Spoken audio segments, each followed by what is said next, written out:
What's up, everyone? Welcome to the capsule. We are back again as usual.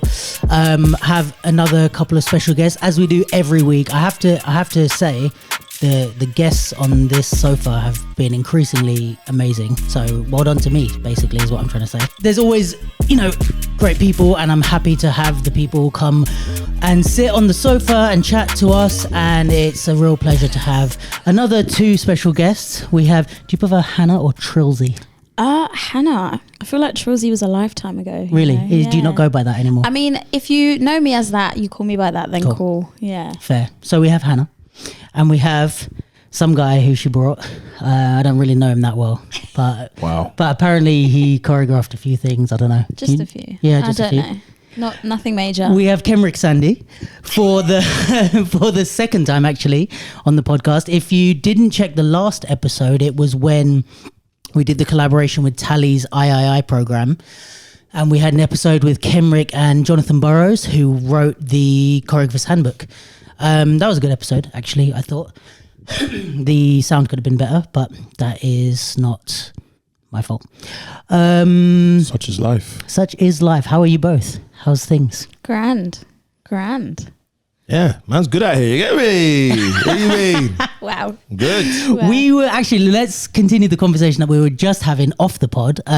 Before we started, we were talking about, because basically, for those that don't know, Karam and Kelvin were the leads in a new Breaking movie that just came out called Breaking Point, which is, I believe, out now on Sky Cinema. I don't have Sky Cinema, and neither do they, so we have not seen it yet. My mum has Sky Cinema, so as soon as I go and see my mum, I'm going to watch the movie.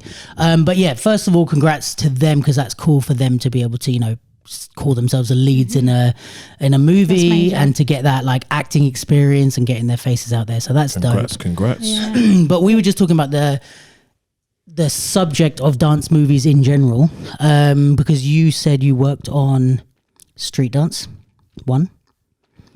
And yeah, I guess just what did you want to say about what were we saying before? I mean, I think what we find is that I feel like there's a lot of movies or films that incorporate dance and not let the dance be the focus to tell the story. That for me is what it is, because then it slightly goes into a space where it becomes too cheesy or over cheesy. Yeah. And then when you're looking at the dance, it doesn't feel appreciated. Yeah. Do you feel like because I saw it from a different perspective because I was young, but you got served. I really liked when I was younger, but it's still cheesy. But It was a good cheesy. yeah, what made that a good cheesy? Because I feel like even Little Saint. yeah, like the later step ups were also cheesy, but the first step up I kind of liked. Yeah.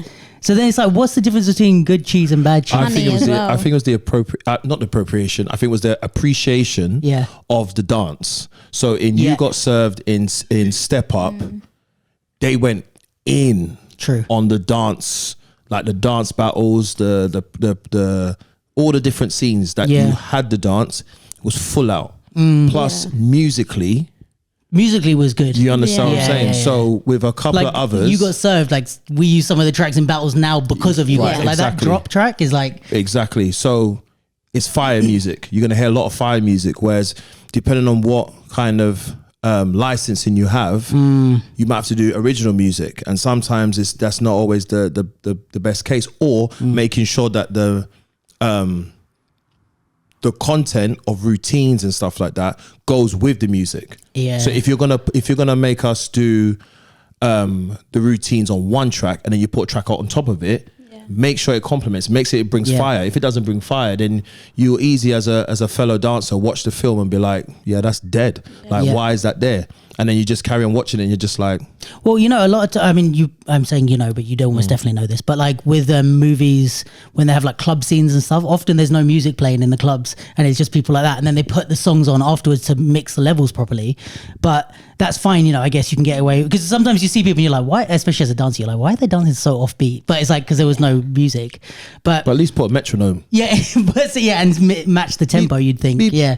Beep, beep, beep. Like... But I mean, if you're going to do something like that with a dance movie, it's like not understanding the whole thing of it. And have you seen Remember the Titans, American football movie with Denzel Washington? Yes, so long ago. One of my favorite movies. Yes. It's so good, man. Denzel kills it in that one. But basically the whole point is like, I was watching this documentary or like little mini documentary on it, and they were saying that because obviously American football at the best of times is a hard thing to understand. So they use the music in the movie to kind of signal to the audience what was happening. So when something happened that was like negative, you get this like kind of darker, and then when something happened that like they're bringing it back, and it's like they put like a uplifting type of backing track or whatever. And the whole point of what I'm saying is that in order to showcase American football, the people had to learn loads about American football and understand like, okay, if they lose a point at this point in the game, we need to signal that that's a negative thing and this is positive. And they're really understanding like the whole dynamics of the game and then trying to translate that to an audience. Whereas I feel like sometimes with these movies, maybe You Got Served did it a bit better. It's still not exactly how, it's like I don't know, it's like a Fast and the Furious version of how dance battles really happen. You know what I mean? But there is like some element to it of like, okay, you have a crew that you practice with, you go and meet somewhere, there's a host. It's like actually a nice place where people come and watch. It's not just like you don't meet out in the streets and someone puts a boombox down. It's like that hasn't happened for a long time, Yeah. So I think where they tried to do that with like some of the sports movies, they don't seem to do that with dance movies. So they don't try and understand like, what is the actual dynamics of a real battle and how can we communicate that? Do you know what? I was saying, okay, this is kind of veering off topic, but slightly on topic a little bit. We love tangents here. So I was saying before, for those of you that don't know, I studied sports coaching, sports science at uni. And the biggest thing that I struggled with, and I think this might answer this, is that in order to coach certain sports and lead certain rooms, you need certain levels of qualifications. You need to have your level 1, level 2, level 3, level 4 in order for you to like know how to like work with people psychologically, emotionally, physically. When it comes to dance, any Tom, Dick and Harry can be like, I've done this, that and the other, and I'm a professional dancer. So when it comes to like movie consultants and consulting with people about like certain things and how things work, like for example, I dance, but I can tell you, I can't, and you said this very recently on the podcast, I can barely tell you anything about contemporary or ballet. Do you know what I mean? I can be a part of the battle scene, but I might not be a part of the hip hop theatre scene. I can be a part of the commercial scene, but I might know nothing about the battle scene. So when it comes to like things like this, they might think, oh, this person dances, maybe they can give us insight into what the battle world is like. Do you know what I mean? So it's really hard to find reliable sources within this industry if there's no leveled qualifications. And to be honest, with how much money they probably have for these roles, it's very hard for people to have the integrity to go, oh, I'm actually not that. Yeah. Like, you know what I mean? It's like, oh, it's about dance battles. And it's, I mean, even You Got Served, it was like, the choreography was cool and it was like, some iconic stuff. But those guys who choreographed, I don't remember exactly who it was. It was like some famous LA guys, I guess. But it's like, I would question how many battles they've actually been in, but it's like, because they're dancers that can choreograph, it's like, oh, you can choreograph the thing, but are they going, hey, actually movie producers, I'll choreograph the pieces, but I don't actually know anything about battles. So maybe you should get a battle consultant, whereas I can be, because like, do you know what I mean? Like you can have people from different areas within the scene working together, as opposed to this person dances, it's very generalized, boom, go. Do you know what I mean? But I think it's like, this is kind of the good thing around, I know like battles growing and the Olympics and all that is a kind of somewhat divisive topic and people are like, oh, we should keep it real or blah, blah, blah. But I think stuff like this where it's like the Olympics is happening or you get like these big, huge, like kind of corporate battles almost. It is good in a way because it kind of forces people to take the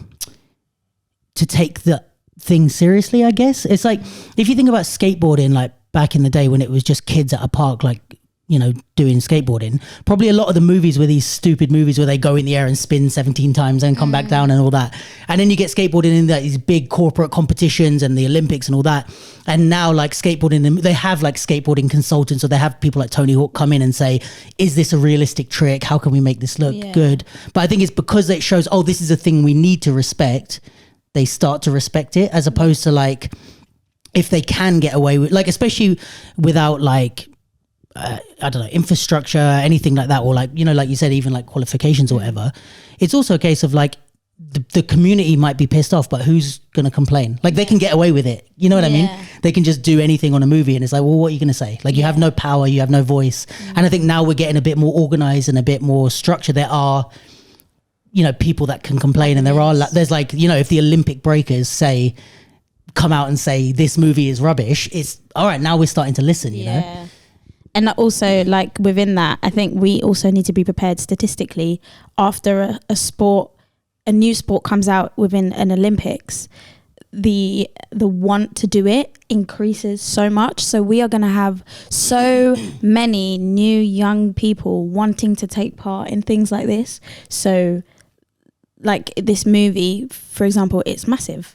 It's a massive thing for people to look at, and then be followed by the Olympics, and have the Olympic team be able to speak out upon like what is, like, where to go, how to train, what to do, like, and almost quantifying the things that haven't been quantified yet, Yeah, it's like, it's a whole, there's so many different tangents to go on, but it's just like, I think anything that happens where it's like you get this stuff out to a bigger audience, and it's on our terms somewhat, it's like, okay, they're not just putting some random actor who can do a backflip in the lead, it's like Karam and Kelvin are in the leads, and all the other breakers that were like employed to be in that film, there's quite a lot.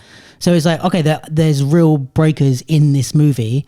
Same with the Olympics. It's like, it's not just some gymnastic athlete that's doing break. It's like if you look at the WDSF thing or the European Games that just happened, it's like you can criticize anything you want from that. Like, you can criticize the judging system, you can criticize the fact that you don't think it's a sport, it shouldn't even be in that arena. Like, criticize that all you want. One thing you can't criticize about the Olympic run is that the breakers in that are real, legitimate breakers. There's no one in that who isn't killing it in the real scene. You know what I mean? So it's like it's kind of one thing where it's like, oh, at very least on that huger stage we have the best breakers in the world, B-boys and B-girls, which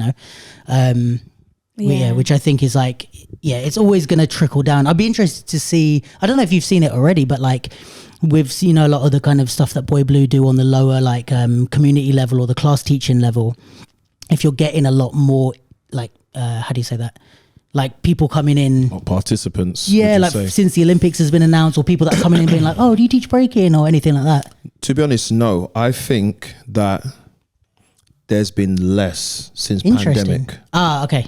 I think pandemic has played a real big factor with regards to young people's confidence, young people's self-esteem, their focus, and also what do they want in life.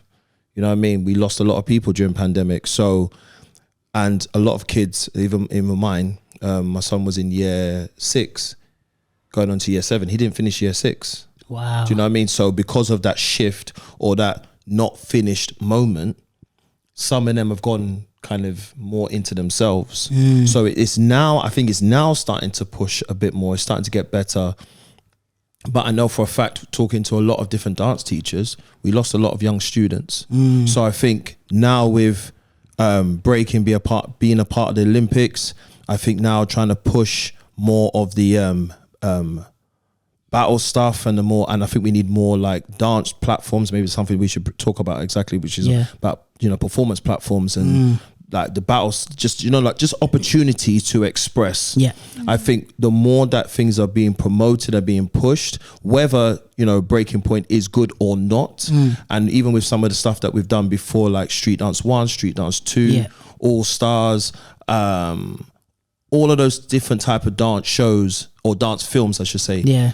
Even if they wasn't good in the story or they weren't, or they were all right here, not all right here, they did bring people together. Even for me, I'll have to say, even though I'm not a fan, maybe like Britain's Got Talent. Yeah. You know what I mean? Some of the dance stuff of that has brought people more and more towards dance. And it might be more of a kind of a commercial, diluted way of it.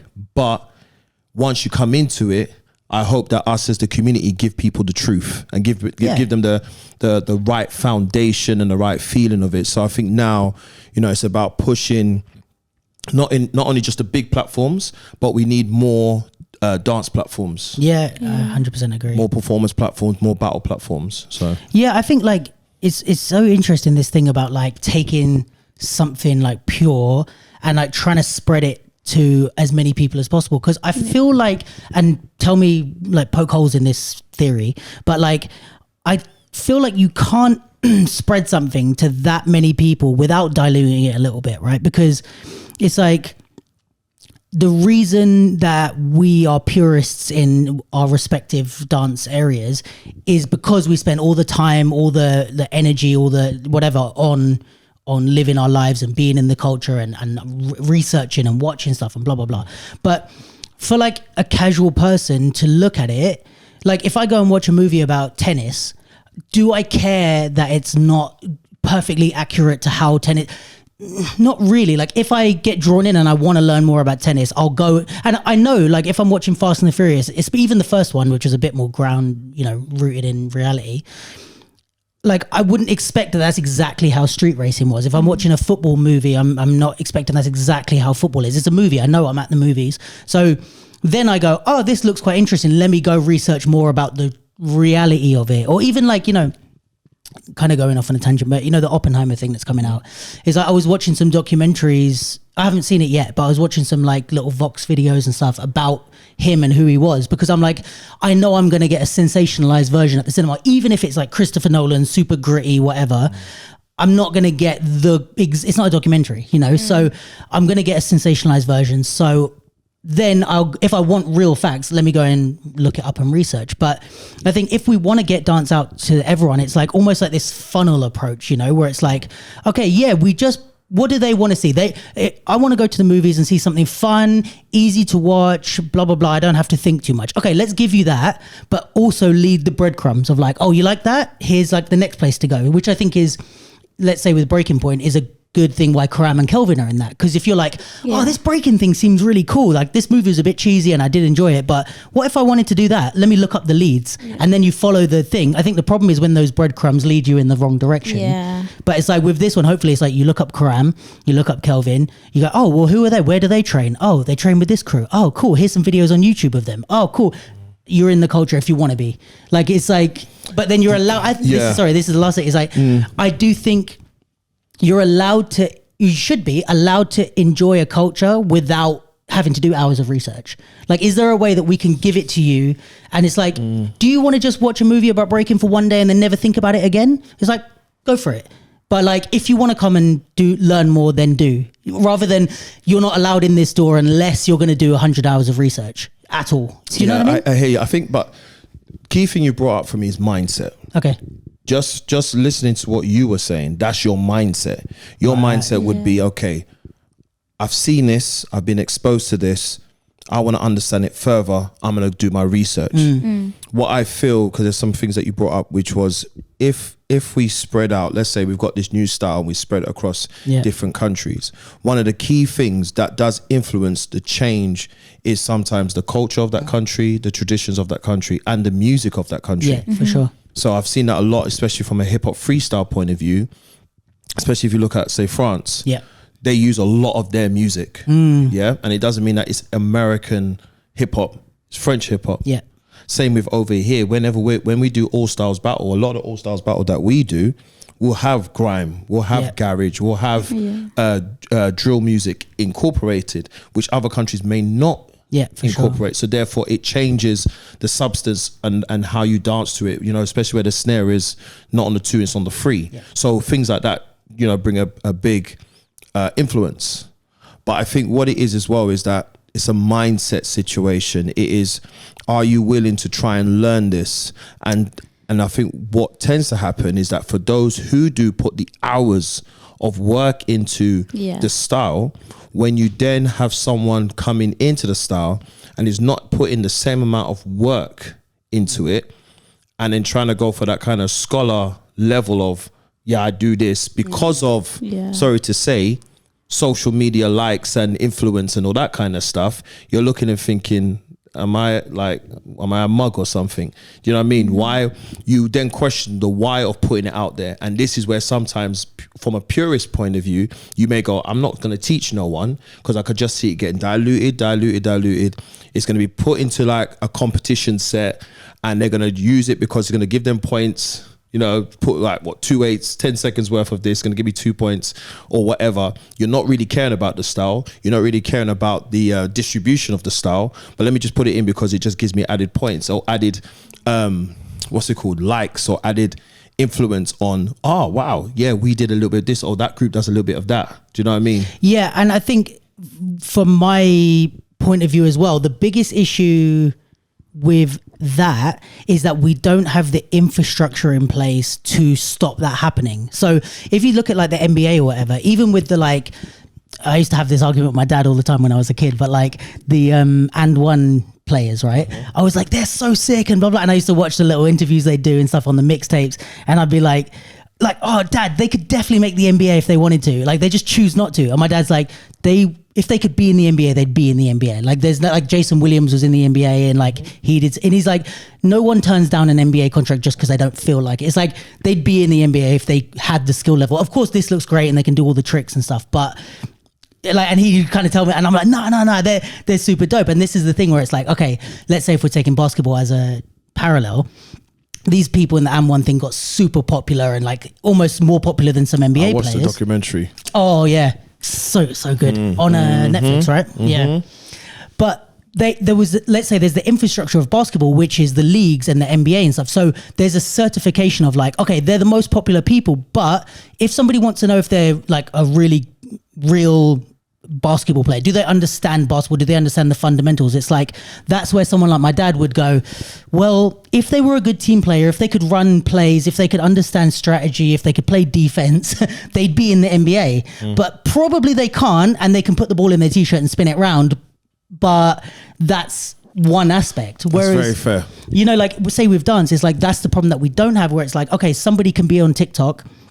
get 1 million followers or something, and there's no metric to say whether they're real dancers. Or there is in our eyes, but for the public, they're not looking and going, this is maybe something where like BC1 could become that, or maybe the Olympics will become that, where it's like you could have some random guy in the movies who could do backflips, and he's on TikTok getting loads of followers saying, I'm a real breaker. And then the audience hopefully will go, yeah, but if you were a real breaker, wouldn't you be in the Olympics? Or if you were a real breaker, wouldn't you have, like, oh, I saw you at BC1, you didn't even make the top 16. So then it becomes an infrastructural thing of like, the audience can go, you can get as popular as you want, we can love you as much as you want, but we also have a metric to say you're not a real dancer. You know what I mean? I find that I'm torn by that. And I'm torn because, oh my God, my brain just went. Why was I torn? I'm torn because that sounds very institutional, and it sounds very industrialist. It can serve a particular way of helping to keep the preservation of styles, or the purest form of the style there. However, it doesn't allow evolution. 100%. And evolution is that word itself, even for me to say, is very hard, because sometimes when it comes to particular styles, people will bring a new vim, a new zest towards it. But is it actually the style? And there's always arguments, especially let's say for example from a hip hop point of view.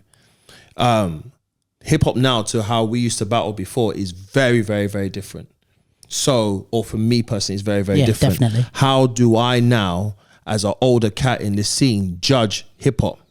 I have to look at it with regards to not necessarily what I like, but who is actually battling, who is actually got the foundations, and who is actually being creative and inventive and, you know, taking it on a different mindset. You know what I mean? So it's to have a governing body. I believe there needs to be some kind, maybe a consortium. I think maybe maybe it's a consortium, just like what Hanna was talking about with regards to the sports.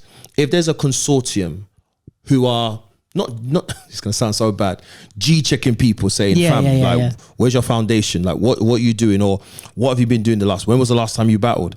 I don't think it could be like that, but something, I don't know, that but it's true, because it's like, this is the problem with it is the centralized control, because in the NBA it's like, what's the commissioner's name? Not David Stern. Adam, watch the thing no more.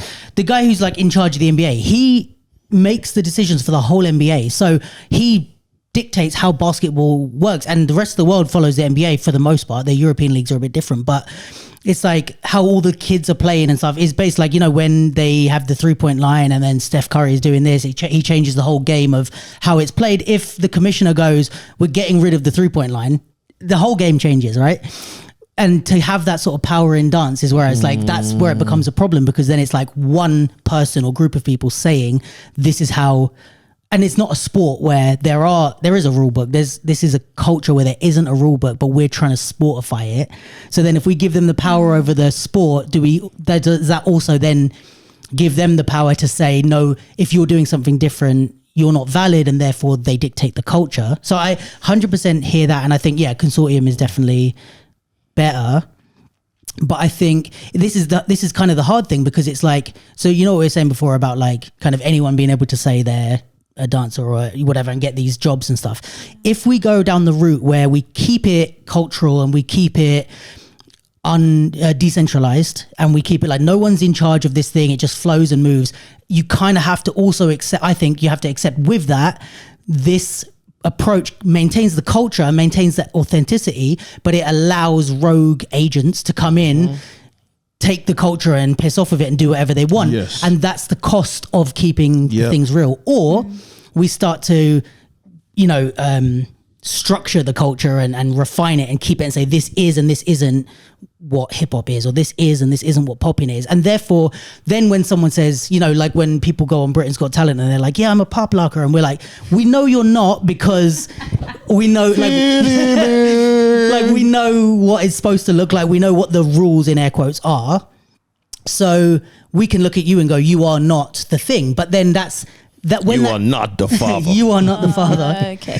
But but that's like that kind of that in itself, like we say we're like kind of preserving the culture, but actually that kind of goes against the message of a culture. If and someone that's not doing the thing in the exact way, we're saying you're doing it wrong. I'm having a massive, this whole time, if you rewind and you watch my face, there's so much going through my head. Because I need to take I need 3 mics. That's what it is.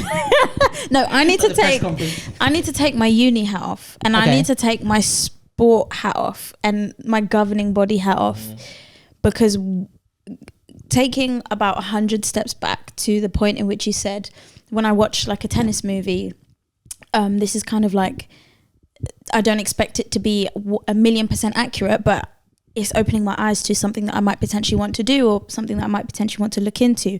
However, I feel like currently where we're at, dance isn't in a place where, personally, for me to let my emotions out, we're not in a place to allow that to happen currently. Sure.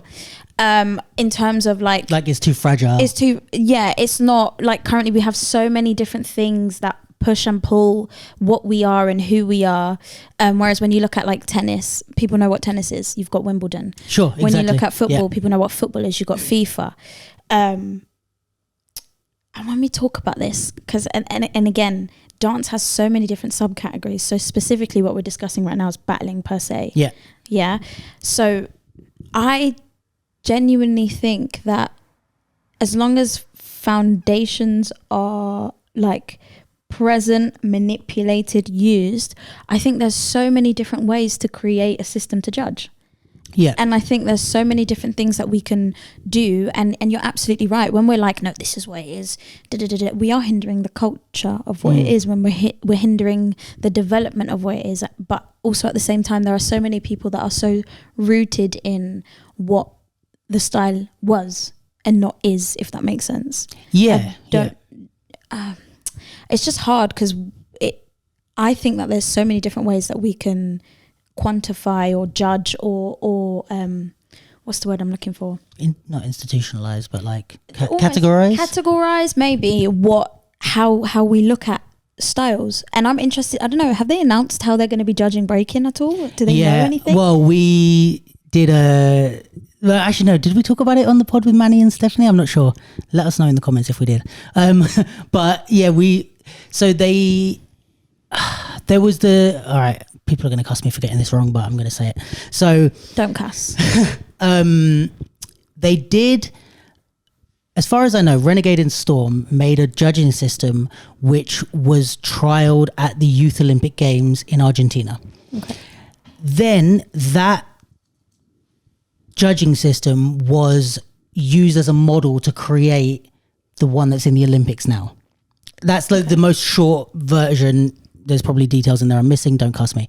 But so there is a system that they've talked about, and there's different categories that they have. And I think it's online that you can read it. It's like an open source thing. And it's like they've tried to categorize it so that it doesn't encourage a type of dance. It just encourages it to judge what's happening, if that makes sense. So there's different ways for the judges there's different things for them to focus on. So I think they've done it on like, they've called it like the heart, the body, the mind. So it's like the body is like physicality, cleanliness, execution. The mind is like battle tactics, strategy, blah, blah, blah. Whatever the other one was. But so I think it's kind of like split up like that. And it's like a comparative thing where it's like who had more of it or less of it, that kind of thing. Okay. If that helps. Yeah, no, it does help. I don't know. I just think, I think that this is such a hard discussion to have prior to the Olympics. Do you know what I mean? There's so many different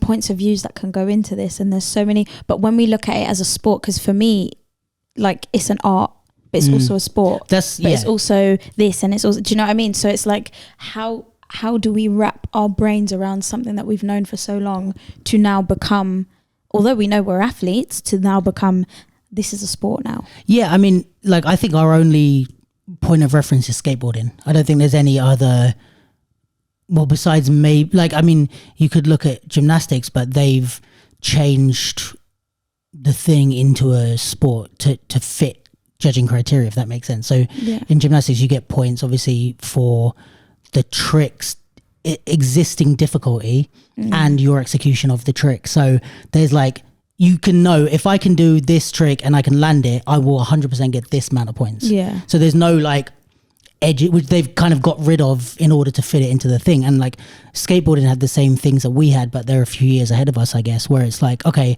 there's all these tricks. We have to put them into difficulty. We have to add the cultural elements of it, because like even with skateboarding, like they value style in the same way that we do. Like two people might do the exact same trick and land it, but one does it and looks cooler with a bit more flair. Yeah. So you have to like factor in style and stuff, which we have as well. It's like, okay, two people can do the Running Man, but one would win the battle because it's like they made it look cooler, or they did it in a way that was more unique. And it's true. It's like, how do you, for me, the thing is that we're always going to have to accept that it's a gray area. Like there's no, because as soon as you go to black and white, it's gymnastics. It's, if I do flares, air flares, head spin, blah, blah, blah, I'm going to win this battle. And as soon as we get that, you take away the art of breaking. It's like, or dance in general. It shouldn't be, if I execute all these tricks, I win. It should be like how I do the thing. And, you know, and that gray area stuff is what makes it an art form. But that is also almost impossible to judge, because it's not impossible to judge, but it's always going to come down to opinion. There will always be some sort of opinion, and it's hard to put fact behind it. So I don't know if you guys know this, or if anyone else knows this. Artistic gymnastics, yes, with the dance behind it as well. Yeah. Does that factor into anything? I think so. So, but both my parents were gymnasts. Did I tell you this? Really? Yeah. So my dad was a. Do you flip? I did when I was younger. Now I'm a bit out of shape. Why'd you look so scary when you said that? Do you flip? Okay. Do you flip? Yeah, there you go. Do you flip, Luke? That's even weirder. Really? That's like a horror movie. Okay. Take me for who I am, my people, man. Me a stiff face, you know. We're not business. Real. Okay, Ken. We love you for who you are. Thank you. I could probably still do some stuff on trampoline, but like on a hard floor now, no. When I was a kid, yeah. It's long, man. It's long. But so yeah, my mum was like British national team and Sick. almost went to the Olympics, I think. And my dad used to be a coach, and they met because they both ended up coaching. All that to say, they used to hate rhythmic gymnastics because like to them they were so hardcore like gymnasts' heads that they were like, this is the artsy version where it's a lot of like opinion and stuff like, and it is just people kind of doing this artsy stuff and using the props and stuff, and then someone goes, that's an 8 and that's a 9 and that's a 7, and that's it's like what's happening now. And I think that's what they didn't like. They were like, no, you get the tricks, you learn what you need to do, you execute, and that's where you get your points.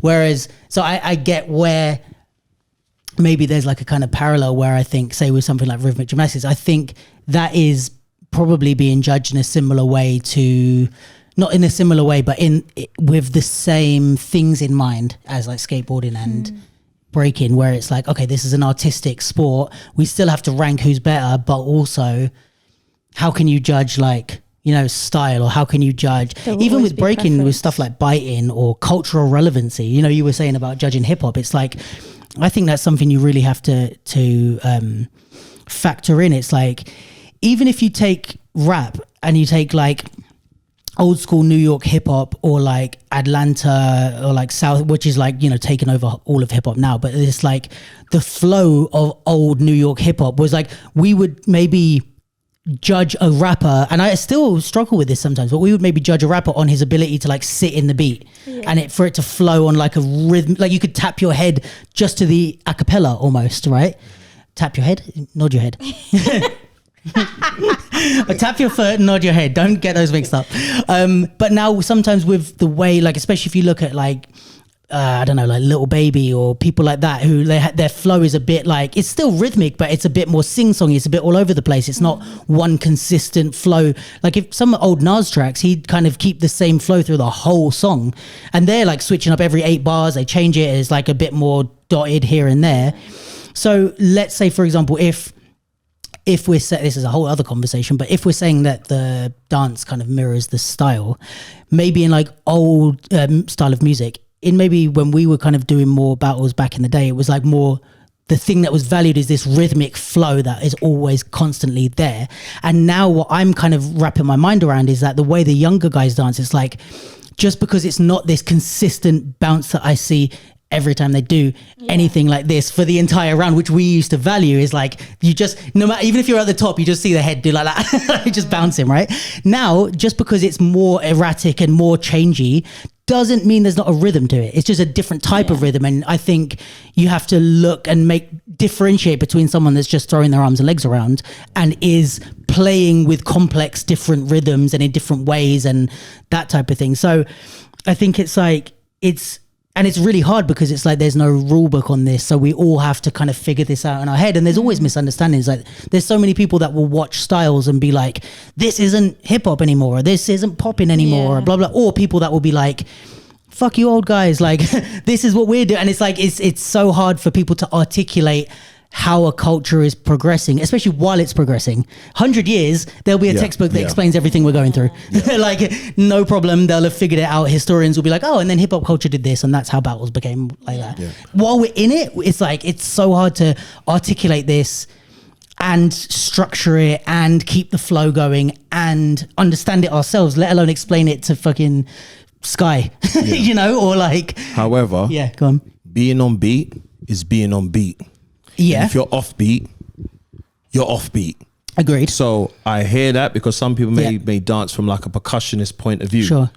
But when you clearly can see someone is in Alaska and the music is in Nebraska. Agreed. Then come on, don't tell me but I'm I'm playing with this rhythmic pattern. You're rhythmically off, cuz. Yes. So don't lie. So, and you can that watch. I find that is one of my pet peeves, If I'm there doing this, it's not because I want you to go like this. Yeah. It's because I'm trying to make sure that I can see that we're all clearly on the same metronome, and we're trying to make sure that even if you go doom da da da, okay, cool, and that's staying here. But if it goes, and I'm and then you start putting me into your offbeat whirlpool, nah, that's a bit long. And even if you are someone who thinks that they're on beat because you're doing all these complex things, from someone that teaches a structure and presentation workshop, check out my Instagram. I would say that it's your job to show the audience and therefore the judges that you're on beat. So if you're so in your technical world that it's like, for example, I could do the best tuts in the world and the best like hand combos, but if I'm facing with my back to the judges, I can't expect them to be psychic and see through my back. Like, it's like you still have to face the judges, or at least do it on a wider way so that they can see if you're going to not face them. So in the same way, if you're dancing so fast that I can't understand that you're on beat, that's a structure and presentation thing. You have to make your dance, you can play with all these beats, you have to make it so that we can see. It's like if you listen to Twister or Busta Rhymes back in the day, they rapped very fast. We very rarely thought Busta Rhymes was offbeat, if ever, right? Because he would rap, but we hear the emphasis in the right place. It would go ba-da-da-da-da-da, ba-da-da-da-da-da-da-da-da. And it's like those emphasis moments, even though in between we see him go all over the shop, and then he comes back to but on the 8 and it's like, okay, cool. He's made a specific choice to emphasize that word for him to show us that he's still on beat. And, you know, I think this is what you have to do as a dancer as well. Can I ask a very controversial question? Oh, that's what we love here. Clipping this for a real go. Do you think that competitions like UDOs and BDOs and IDOs and all the DOs have some sort of obligation to the people entering their events to facilitate that? For example, like, there are so many dance schools, whether or not they're just being taught shapes and movements or historical movements or foundations and blah, blah, blah. When, as a judge, as somebody that's judged these competitions, I see so many kids that dance offbeat. I see so many kids that are doing things, and it's like, but we're still giving them trophies and giving them medals if there's no one else in their category, or blah, blah, blah, even if there are people in their category. Do you know what I mean? Like, do you think they have any type of obligation to these kids? Yes, 100%. 100%. And also, we as dance teachers have that same obligation. If you can see the little youth is dancing differently, in a different dimension, on a different trajectory, you have to say something. You have to make them understand. So even if you do give them a trophy because there's no one else there with them, I'm having a conversation with you on the side, or you and your teacher. For me, it's more the teachers. Because sometimes these kids, they may not even, especially the little ones. I'm sorry. From when you are little and you can hear something, teach your child how to be on beat. If they're going to do dance, teach your child. No, seriously. Big man thing. You have to. Because the reason why I say that is because it's the teachers first, but it's also the parents. Yeah? Parents, be on it, because we'll support you, but be on it with us. Because there's no way that you could be at home and going, oh, you look so cute, you're amazing. Fam, no. Is that the beat you're supposed to be on? I know you've got your choreography, but let's change the music. And what's happening is that sometimes they're just given the same type of music over and over again.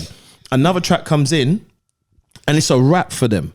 And then they're still getting love and appreciation. It's like, I know you're a kid, but we have to teach you the right way. Or even if your style is not great, let's say your technique is not great, but you are dancing. Yeah. And it's on beat. That's the first step. That's the first step, to be on beat.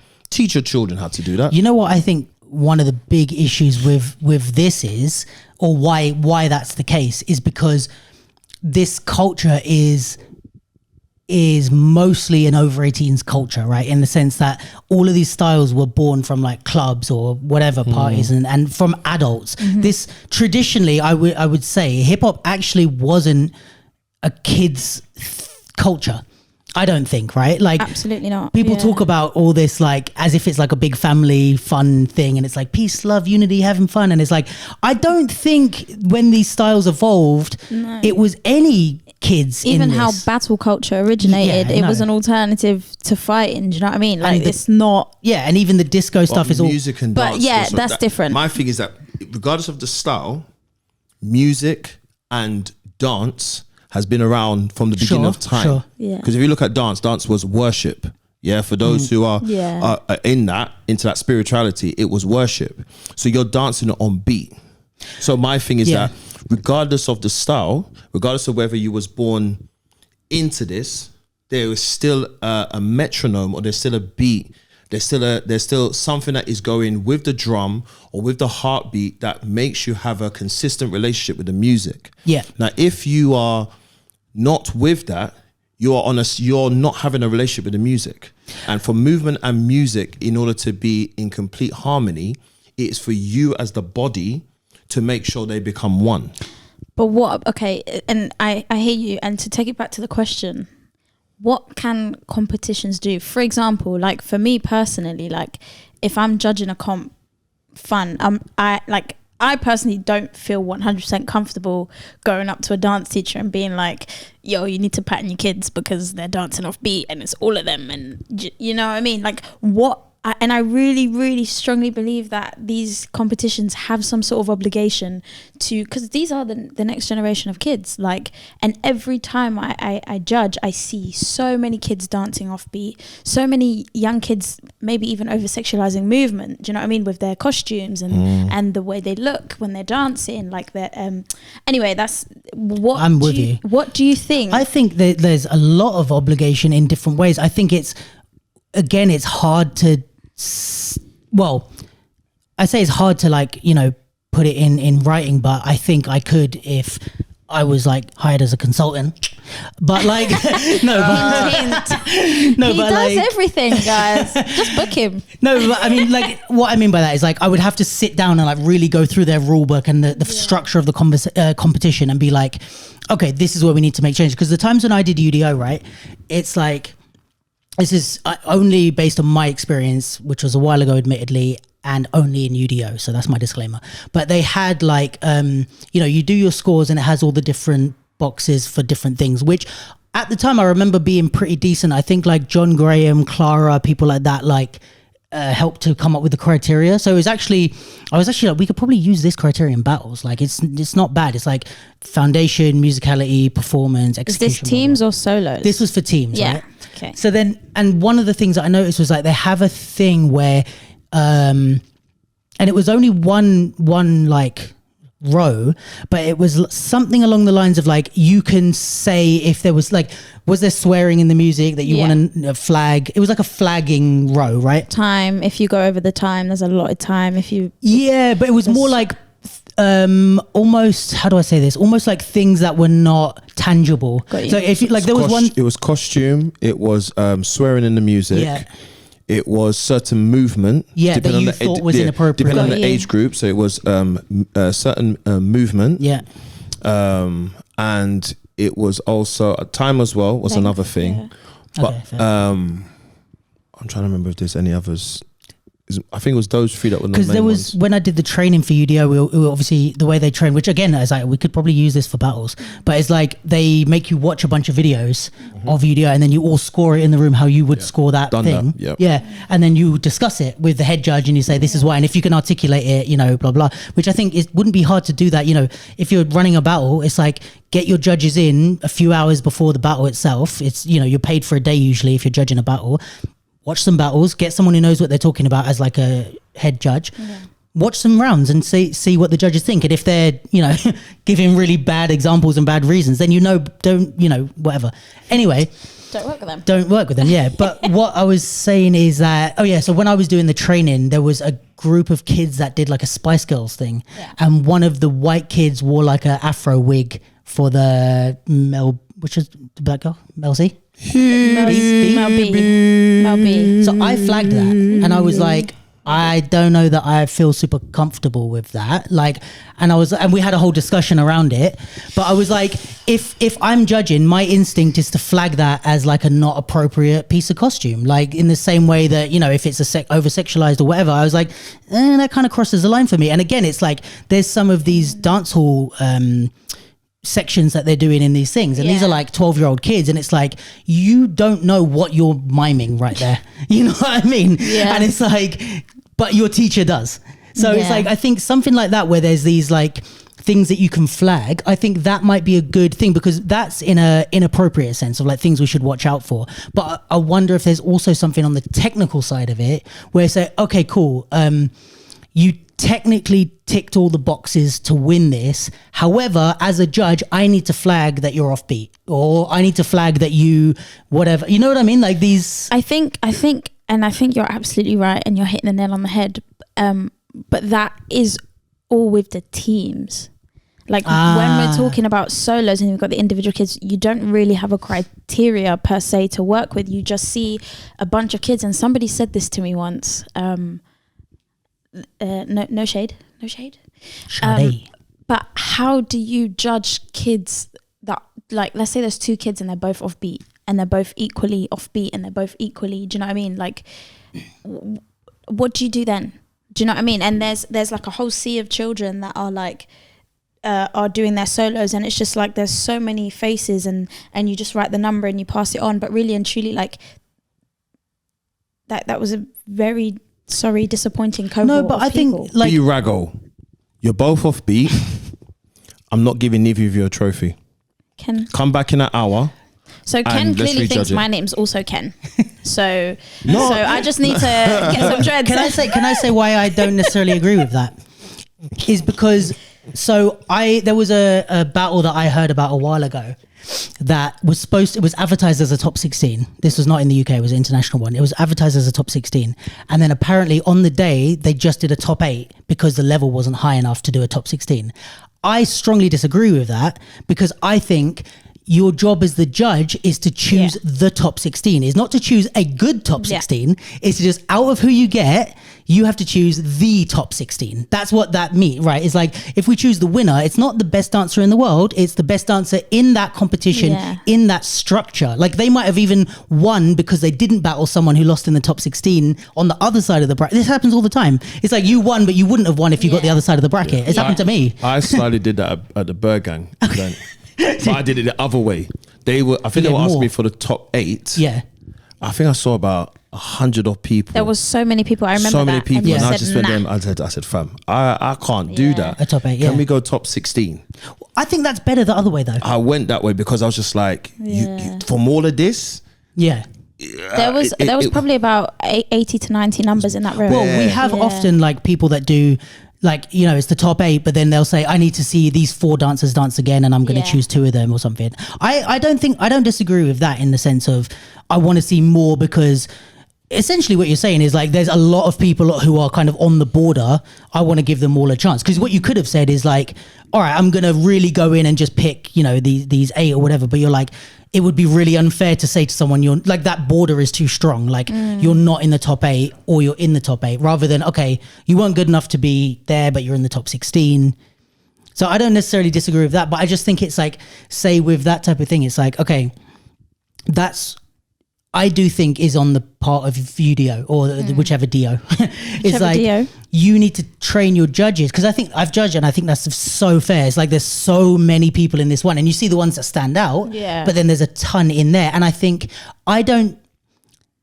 there does need to be some sort of system of like, okay, well then if they're all offbeat and these fundamentals of dance are off, what else can we look at to judge them by if they're all like failing on this category? Because we have to place them somehow. And I think that's the job of UDO to say, if they're all failing on the basic elements of dance, then look at this. Because we kind of do that. We go, all right, well, you're all offbeat, but that one's performing a little bit better. Oh, you're all offbeat, but that one's, you're all looking down, but that one's a bit more creative or whatever.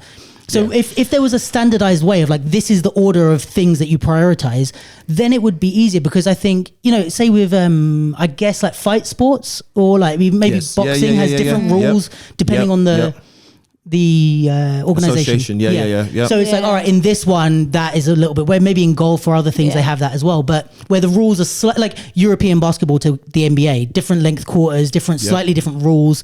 So I don't necessarily think that's a bad thing if we don't. But this is where you have your consortium. Yes. You come together as a collective, as a community, and go, okay, from a battle point of view, from a individual battle point of view, this is what we are looking at as judges.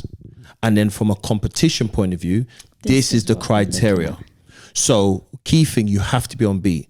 If as a judge, you're looking at them and they're not on beat, what's the next thing? Is it creativity? Is it how performative they are? Like, what is it after the fact? For me personally, what I tend to do if I'm in that situation is I'm watching, I'm going, okay, who's engaging with me? Who's giving me that bit more? Who's being that bit more creative?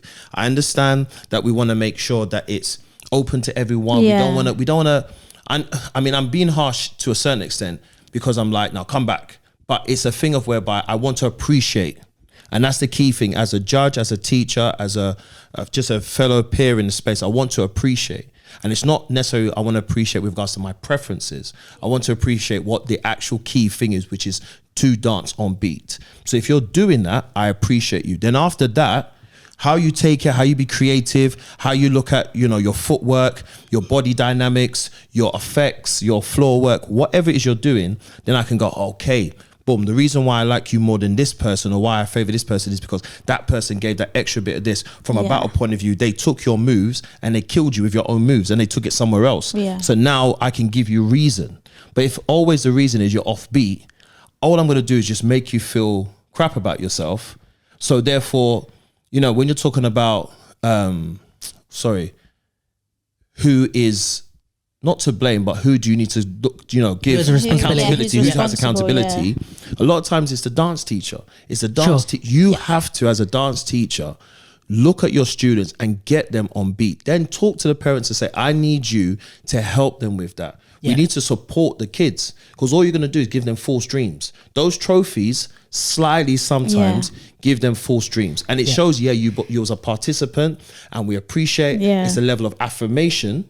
But to what extent is that affirmation healthy? Yeah, that's true.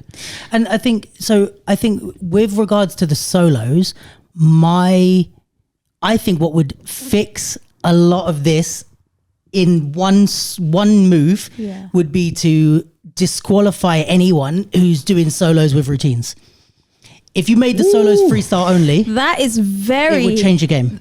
Do you know what? That could work if it's for certain categories, if that makes sense. So for example, for like novice and beginners, like that's fine, have routines. If you're in maybe intermediate and advanced, then maybe that could be a possibility. But I think that like looking at competition culture now, that I see so many routines. 100%. But that's where I think the offbeatness comes, because you were taught a routine which was maybe, and it's on the teachers, but it's the way they teach the routine. Is like the original song might have had like boom, boom, cat.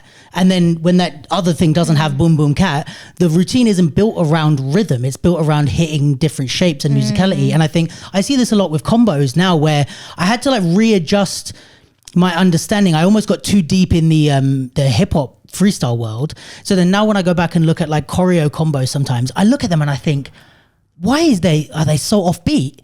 And then I'm like, they're not offbeat. They just don't prioritize like rhythm. And I'm not saying this in like a shady way, but like they don't prioritize rhythm in a choreographic sense, because it's not about rhythm. It's about hitting different shapes. It's about creating shapes on and almost like representing the music. So when I start to look at it and I change my brain and I go, all right, what are they hitting in the track? And then I hear, we do the bounce to signal that's a beat that we're sitting in, right? They might do the bounce to hit the and in the track, and then they go and cat, and I'm like, oh cool, this is not rhythmic, this is pictures, right? Whereas with us it's rhythmic. And I think when you choreograph picturally, that's not a word, but like when you choreograph with the pictures and shapes in mind and then translate it to different songs, it starts to just look completely offbeat. And I think if you got rid of the routine thing, or probably the smart teachers choreograph on rhythm, on 1, 2, 3, and 4, so that it fits on any song. That's a smart way to choreograph. Not every teacher is that smart or that experienced, so they just probably choreograph how they know to choreograph, which is shapes and hitting beats. And then say do that on any music, and then the kids start to be offbeat, blah blah blah blah. So like you said, I think definitely like we can give them a, you know, if they're beginners or novice, maybe let them off, but maybe Ken strongly thinks not. But I think at least in advanced or thing, you shouldn't be there should be a rule against, if I see you repeating like it's a routine, or if I suspect it's a routine, I should be able to flag that and go, no, learn to dance, because then what you have to do is you have to understand rhythm. Because when I teach dance now, even to people that are like, you know, people that I kind of mentor or whatever, who are like adults who are in the battle scene. Yeah. The first thing I do is I'm like, you have to understand how to do your style to different types of music and find the rhythm in it. Thank you. So the first thing you do, because I know so many dancers, especially, I don't want to say especially poppers, but it happens a lot to poppers, because you have such a, with hip hop, it's a bit of a bigger, heavier movement to bounce. With popping, if you're using the hit to keep rhythm, it's a very precise thing to keep rhythm with, right? Yeah. Just on a side tangent, I would say don't do that. Keep rhythm with your legs, with your steps, and then add the hit on top of that. But if you're keeping rhythm with your hit, right? The first thing you have to do when a random track comes on and it's like doom doom doom, people try and chase it and like hit to all the beats, and that's when you're going to be offbeat. What you need to do is, any song that comes on, you have to be able to count it. So as soon as it comes on, find where's the 1, 2, 3, and start by dancing on that, and always hit on the 2 and 4 to be safe. Just always go 2, 4, and even if it's garage where it's on the 3, even as a dum dum cat dum dum cat dum dum dum, even if you're 1, 2, 3, you're still on beat. And then, so like if that's the structure, you can start to see where the intricacies are. So sit on this, and then while that's happening, go, oh, every time it goes 1, 2, 3, did-a-cat dum, 1, 2, 3, did-a-cat dum. Don't just stand there and then go, did-a-cat dum. Does that make sense? Mm-hmm. I love that. Mm-hmm. Come a long way since Club Joe, huh? Yeah, I'm not a fossil like them. Yeah, I'm a baby. They can't even hear this, but he'll hear it when he re-listens. You're going to enjoy listening to that later. To explain that, Club Joe was the first competition I ever did.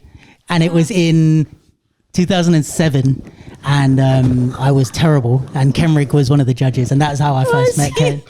And I was like in my big baggy clothes, just being like offbeat, trying to be a popper.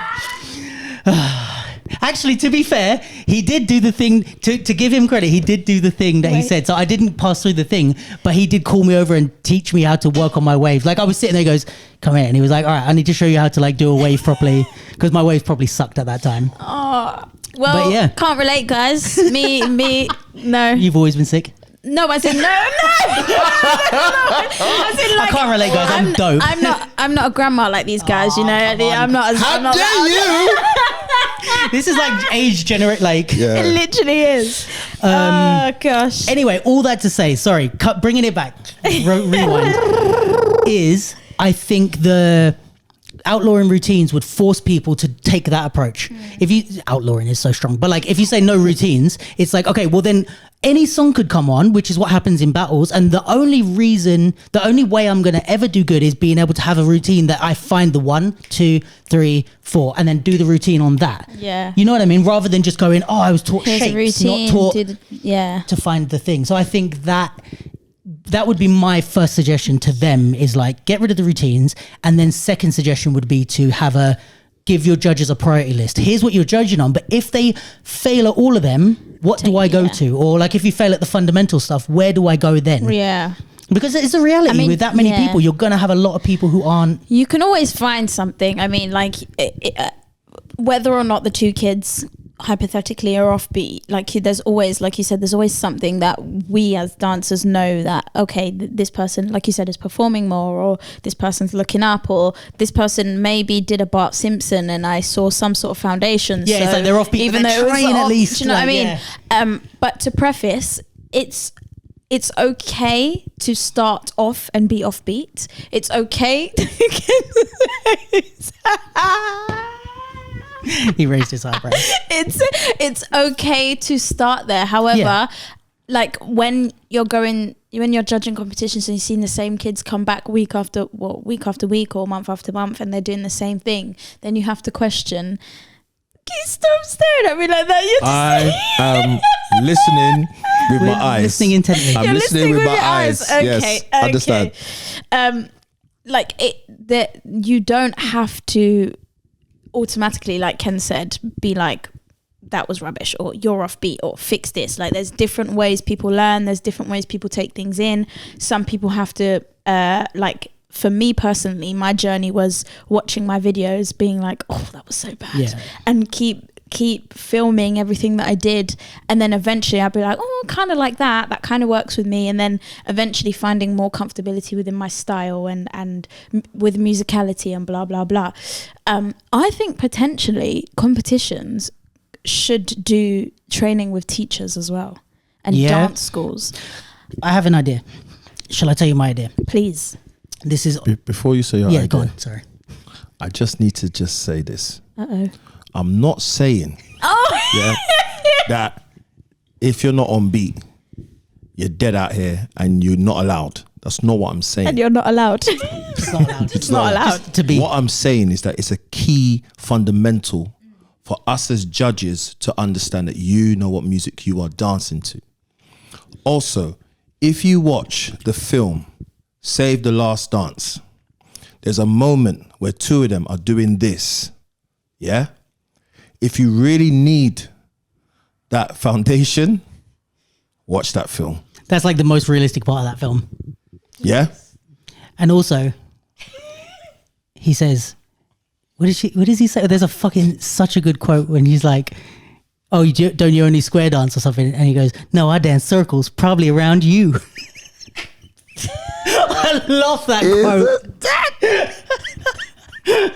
It was the accent for me. Probably around you. And she said it so like, oh, I'm about to tell you. Yeah. But yes, that is true. Tell us your idea. So this is my idea. Right. Based on what you said about the consortium kind of overseeing things or helping to make judgments on things, right?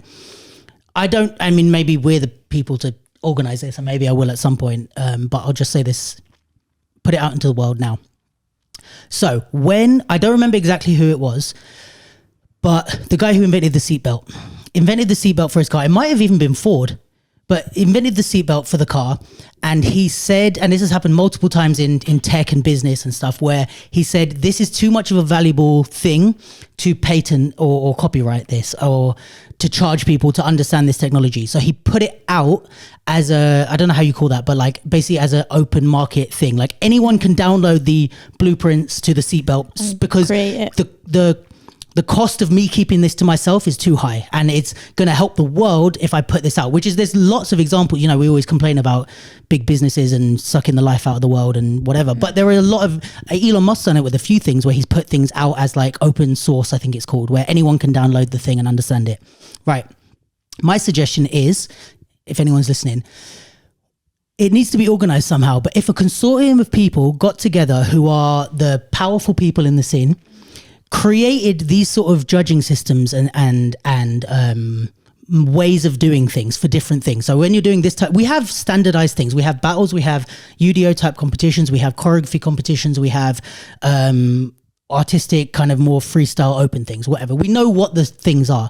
So if they sat down for a day or two, created all these systems that everyone in the room agrees are good, and then put it online for free for anyone to download. If I'm running a battle, all I have to do is go, oh, I'm running a popping battle. I need a criteria for my judges. Oh, there's a free one that's been done by the consortium of all these notable names. I'm going to download it and put it out. Yes, those people wouldn't get money. Yes, they wouldn't be hired to do this. However, if we're talking about for the good of the scene or whatever, these are the type of things that I think will help, because, you know, we have these things that are being developed for like breaking in the Olympics and these judging systems. However, where my view is at is like, yes, that is essential hard work that needs to be done and for the betterment of the whole scene. However, these small day-to-day battles that happen every weekend in the UK and various places around the world, they don't have a judging criteria. So it means either they have to make up their own one, and a lot of these event organizers aren't seasoned dancers, or they have to ask their judges to do it. And then it's like, okay, well, then do you just, whoever your first judge is, they make the criteria and everyone else follows it? Do you hire someone to create a thing and they don't have money to do that? So that's why I think if we create these, even if it's more of like a UDO thing, or like just look at style, technique, blah, blah, blah, blah, give us the little grid and just have the judges write in it while they're judging or something. Just put it online as a free open source download. Everyone who even runs the smallest battle in the world could download it, give it to UDO, give it to thing, and just say, you know, these are all these names that we can put behind it and say, they're all these big fancy people. Download this thing, please take it for free and use it in your competitions. And I think things would change. But it just takes organization for that to happen. Yeah. What do you think? Yeah. I think that'd be actually really good. And I think what will happen is you can then start using it as an application towards what you're doing, which then what you'll start to look at is, how do I make my competition or my battle event different from someone else's? So what happens, instead of I'm just coming to a hip hop battle event, what is the frameworks? So there's a criteria, but now there's a framework. Let's say, for example, okay, we're just going to look at one category is just footwork. Same way that when did I go? Was it is it IBE? Yeah, IBE, stuff like and that, there was like a top rock battle. Yeah. So let's say from a hip hop point of view, there is just literally a footwork one. And then there could be another one. And then, because then what happens is then now we start to actually slightly train in all these different areas from a hip hop point of view. Therefore, as a judge and as a participant, there's a nice range of stuff that you can see that you can then, when you're battling, you don't stay into your realm. You actually are training within your realm, but in so many different dynamics, so many different areas that you actually could take that as a battle and go, okay, cool. Battling now, I'm going to try and take it more serious. I want to go around the world and I want to battle. Yes, I have my style, but if there's a criteria, then also judges will stop their nonsense in just being biased and just going, I just want this. You have to be open-minded in what it is. You open your mind a bit more. So it's not just about having, because in that consortium, you can't just have old school battlers. You have to have new generation. You have to have everyone who's across the board. That's the tricky thing, is getting a wide enough range. It's trying to get an understanding because the way that it's moving, you can't, let's say for me, from an old school point of view, I can't sit and go, well, back a day we used to do like this, but the music has changed and the vibe has changed and the scene has changed. I'm now like, the hip hop scene is not my scene. Sure. I'm now someone, I have to respect and honor the fact that I'm coming into this new hip hop scene. So I can't be talking in that particular way. But if you get me to judge, I'm only going to give you what I'm seeing. Exactly. And sometimes I have to certify that, so that what that does is it's going to build me as a judge to be more open and not just go, okay, you have to be doing this. And that's not the case for me, but I do need to feel that you're in this. Yeah. But it allows you to be open a bit more. It's, for me, it's tricky. I just know for me, that would be very interesting as a framework or as a criteria to play with within a framework of creating maybe a new battle event. I'm arguing with myself right now. Go on. Also, keep an eye on the time. I know you guys got to roll at some point. I'm arguing with myself because there's something, like you said something about being able to touch on loads of different things. So whether it's like footwork and blah, blah, blah, and blah, blah, blah. Should that not be a training thing? And then within battles, if we like this, I can argue the other end as well. I can argue both ends, but I'm going to give it to you guys. If we have this criteria, would that not in turn eventually somehow create carbon copies of people? Well, this is happened already, Maggie. Yeah, but that's what I'm saying. Like, if we have this criteria, then people will be like, oh, well, I need to do this, and well, I need to do that, and well, do you know what I mean? And then we'll have people dancing similarly. Isn't it a mindset thing then? Not trying to, because I see cardboard copies already across the board. Carbon. I said cardboard, you know? Did you say cardboard? What? Yeah. Cardboard copy? I need to understand, English is not my first language. Yes, it is. I keep on telling people that. Yes, it is. It's carbon. That's what it is? Cardboard copies. Cardboard copies. I don't want to see copies of any kind. I've seen it already. Yeah. So I feel like it's a mindset shift. Change your mindset. Think about how, yes, you've trained under this person, that person, whatever, but that doesn't mean you have to be them. They've given you the tools. So how do you allow that? So I think with the criteria, just because it's there doesn't mean you have to now. It's hard because I'm not saying do everything, but in your rounds, you don't want to do everything in your rounds, but just to be familiar, just to make sure you're confident in that space, just making sure that, if someone is like literally sick at groove dynamics and you're more into your flow state, you can challenge that, you can push that. But if you're being judged by that, then how do you know which ones to do? Because as a judge, do you know what I mean? I think this is the thing where, this is what people have already run into, I guess, with the break-in conversation, is that they're worried about the break-in becoming like that. And I think the pushback from the people that are making the judging systems and the breakers involved in that is that I haven't read it enough to be able to vouch for it, but that the judging system is supposed to be, the one that they've created is supposed to be not about what moves you do, but is about there's enough criteria and a wide enough spread that you should be able to combat strength with strength in a way. So like, for example, if you're like a really foundation dancer and I'm a really good like concepts and blah, blah, blah.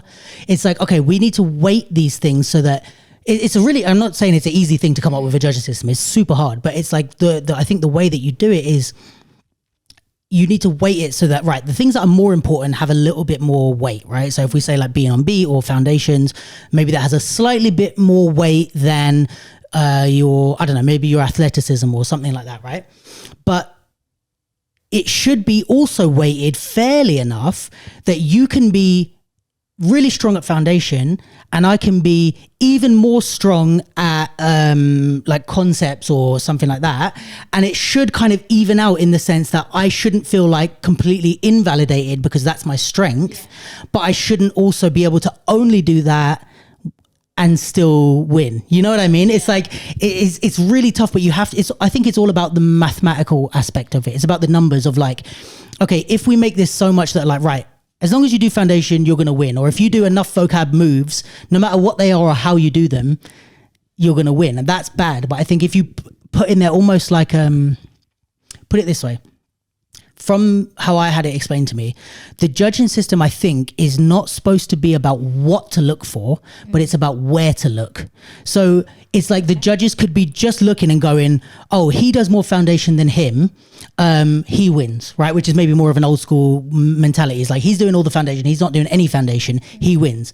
Cool. But now if you're given a category, I'm forcing you to look at, he does foundation, but what's his musicality like? What's his creativity like? What are his levels like? What is his creativity like? What is his style like? Now, if you look at all 6 of those and you still say, right, in one category, he wins. But what about the other 5? Because if he beats him in the other 5 and he beats him in 6, he still wins. And then you go, I see. Like, you don't get to be, what's the thing with the horses with the blinders on? You don't get to be one track minded. You're forced to look at 6, 8 categories. Range. Yeah. So that's why I say it's about where to look. It's like, yes, I agree. Because that's what happened. It's like, oh, he did more foundation than you. Yeah. And that's why you lost. And I say, well, yeah, I know he does more foundation than me. But did you see that I was on beat? I did this, I did this, I did this. And they go, yeah, but he was on beat. And it's like, okay, well, we need some sort of...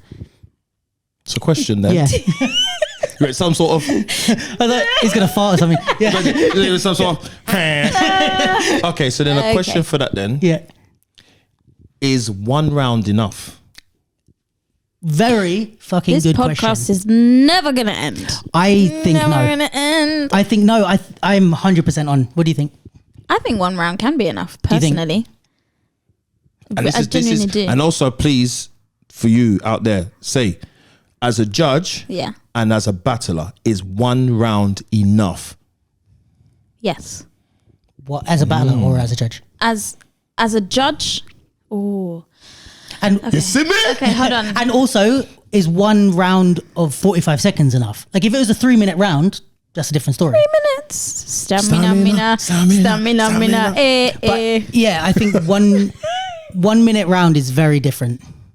Very different. Because I've seen people, this is not about the judging thing, but I've seen people kill it in the top 16, absolutely smoke someone, and then get destroyed by like a mid-level person in the top 8. And I'm like, wait, what just happened? It's like they had one good round and that's it. Like, and it's like, you know, that happens, and that's just the nature of competition. But it just goes to show there's a lot you miss with one round. And I don't know if it's my age thing or whatever, but like I've always been an advocate for like, I think battle should be less categories, less stuff, but more time for the dancers. So it's like, don't do hip hop, popping and breaking, do just hip hop, but do top 16, 2 rounds each from the top 16 and then 3 rounds each from the top 4 or something like that. I'd much rather that, especially as a dancer, because then I feel like if I've lost some battles, quite a lot of battles, and I'm like, that round, I agree, I lost. If we went another 3 rounds, I would 100% win. But it's like you're better, and you know this is also a generational thing. But like a lot of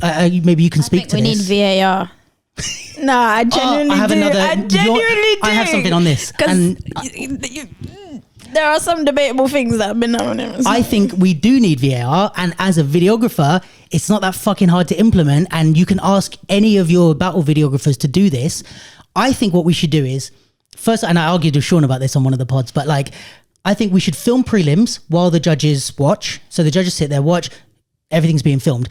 When the judges go in the back to make the decision, just take the SD card out, stick it in a laptop and open it and say, okay, yeah, I think we should have number 1.